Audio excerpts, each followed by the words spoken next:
Uy! Ayun, ang inyong katanungan sa Ask Doc Dex, bibigyan natin ng kasagutan. Ang ating question of the day mula naman kay Gemini Laloy. Doc, pwede po na ma-explain nyo kung bakit ginagamitan ng tubo ang tao pag na-stroke? Halika kayo, pag-usapan natin yan.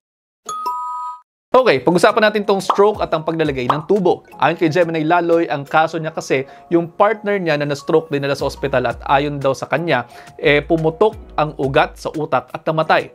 Tapos nire-revive ng mga doktor pero nilagyan daw ng tubo. Ano daw ba ang purpose ng tubo at totoo ba daw na pag nilagyan ka na ng tubo, mamamatay na daw ng tuluyan ng isang tao na brain dead na? Okay, ganito po yan. Kapag ang isang tao ay nasustroke, depende sa pagkakatama sa utak po, pwede po kasing bumababa ang diwa ng pasyente. Actually, hindi lang during stroke po pwede mangyari yan. Pwedeng dahil sa pagkakalason ng utak, kapag mayroong mga aksidente na involved ng utak, mayroong tumor sa utak tapos nag-herniate, pwede po bumagsak ang diwa ng pasyente.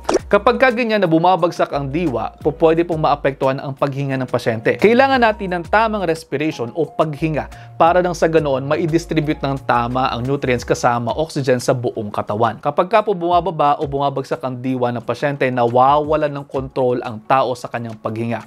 Ang paglalagay ng tubo o yung tinatawag na intubation ay makalaga para maasistehan o matulungan ng pasyente na makahinga sa tulong din po ng machine o di naman kaya kung napapansin niyo sa ibang healthcare facilities, nakahook ang pasyente sa kanyang relative o yung relative yung nagbobomba sa kanya para matulungang huminga.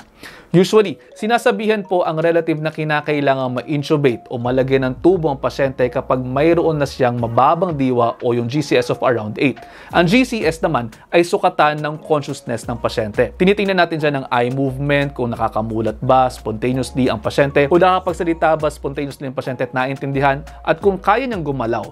So, sa tanong ni Gemini, ginagamitan po ng tubo ang pasyente para doon dumaan ang hangin at ma-assist ang pasyente sa kanyang paghinga. Kasi nga, kapag ka nasustroke ang pasyente, pwede po siyang mawalan ng control sa paghinga. Mapapansin po ninyo rin na kapag ka ang pasyente ay na-stroke at hindi nakagagalaw na mag-isa, hindi po nakakakain ng mag-isa, nilalagyan din natin ng tubo mula sa ilong papunta sa tiyan.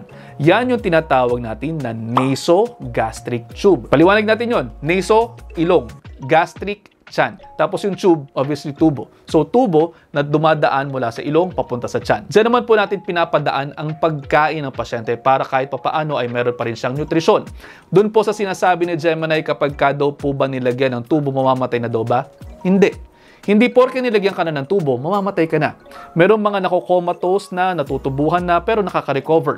Meron ding mga tao nagkakaproblema sa utak at nakaka-recover basta maisasaayos lang po natin ang pinagmulan o yung pinaka-problema. So again, best pa rin po na malaman kung saan nanggagaling ang problema at i-resolve natin ito para maka-recover ang pasyente. Again, ulitin ko lang po, hindi porke natubuhan na ay hindi na nakaka-recover ang pasyente. Bukod sa tiwala sa mga doktor ninyo, samahan din po natin ang dasal sa pinakamahusay na manggagamot, yung nasa itaas. At sana po, meron kayo natutunan. Kung mayroon man, makikilike at share na rin po nitong video na to sa inyong mga kaibigan para mas marami pa tayong matulungan. At paano? Yun lang for now, i-digest nyo muna dahil ang gusto ko ay healthy kayong lahat. See you in the next episode. Ingat!